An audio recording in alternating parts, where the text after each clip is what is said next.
Hey guys, welcome back to Tethan Props. Today I'm going to show you how I went about making Eomer's spear from the Lord of the Rings. So I started off making a 3D model for this, couldn't find any 3D models for this online, so I just made it myself. It's a pretty straightforward design, so it wasn't too hard to make.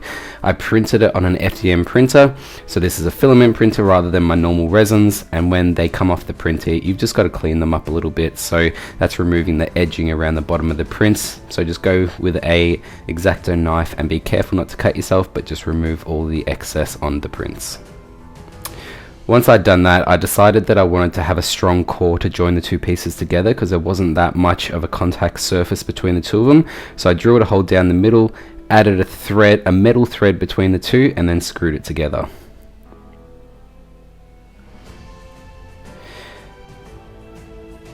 So to glue this together, I decided to use 2-part epoxy rather than super glue. I needed this to be a really strong join between the two pieces, hence why I put the thread in there, and hence why I'm using 2-part epoxy. So you just mix it together, separate the parts a little bit so you can actually get the glue in there, add the glue to both ends, put it together and let it sit there and cure for a full 24 hours.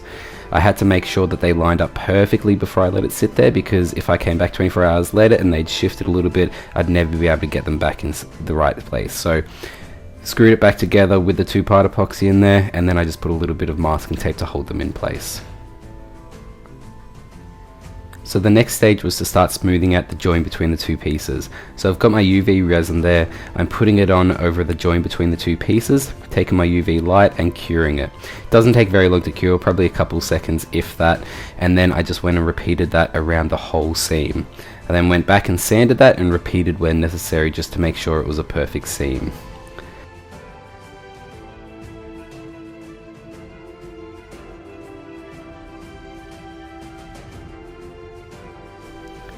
So the next stage was to kind of repeat this process, but over the whole spearhead. So using a gloved hand, because you don't want to get this UV resin directly on your skin, so always use gloves. I just spread it over the entire spearhead, took my UV light and just cured it on the top there.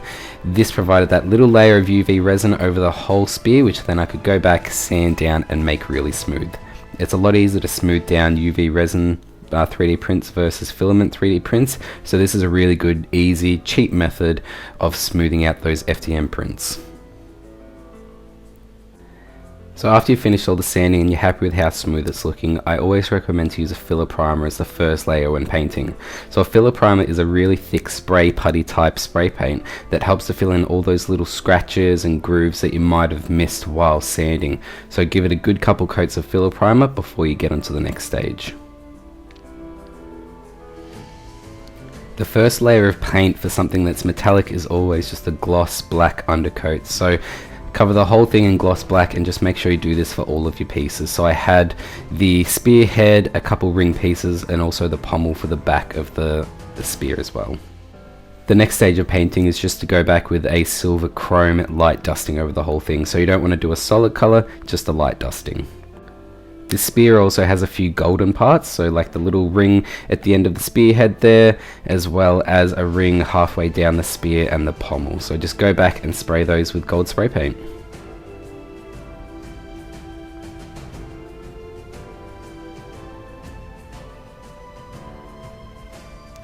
So after you've finished all the spray painting, it's time to get onto the weathering. This first pass of weathering was a pretty straightforward black wash, and what that involves is taking some watered down black acrylic paint, spreading it over to the entire piece or all your pieces, and then going back with a paper towel and dabbing off all the excess. What this does is it leaves black paint in all the nooks and crannies and just adds that dirt and grime that builds up over time. So after that first stage of weathering, I decided it was time to start measuring out the length of the spear. So I had this really long piece of dowel and I just wanted to measure out how long I thought the spear should be and then cut off any excess. I didn't have any exact measurements on how long the spear is, but holding it in hand you can kind of get a pretty good rough estimate of how long it should have been. And once I was happy with the final measurements, I could just cut off the excess. So one design feature that I wanted to build into this is that the spearhead below where the leather is could actually detach from the rest of the shaft. So I just added another cut into the shaft there, and I had my multiple pieces that I needed to put this spear together. The next stage was to start doing the leather handle wrap at the top of the spearhead. So I went and found this really cool leather which matched the design of Eomer's spear perfectly.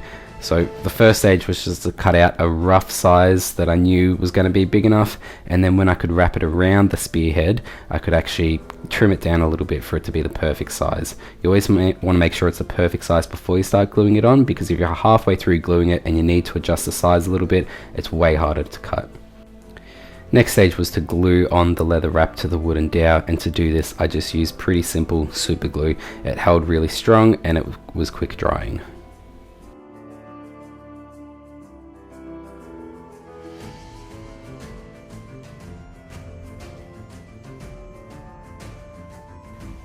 It was then time to just add a little bit of weathering with the dark wash once again to the handle of the spear.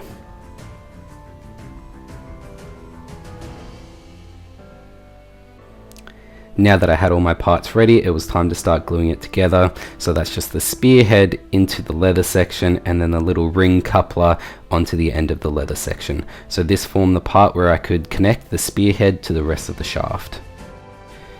The wooden dowel that I used for the shaft of the spear was looking pretty plain at this point, so I decided to just add a bit of weathering on the ends of it with some black acrylic paints.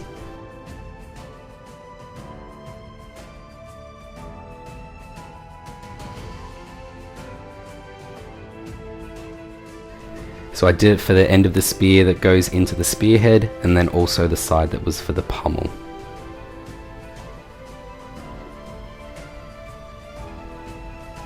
So with all the painting on the shaft done, it was time to just cover it in a varnish. This adds an extra layer of depth to the wood and also protects the paint a little bit.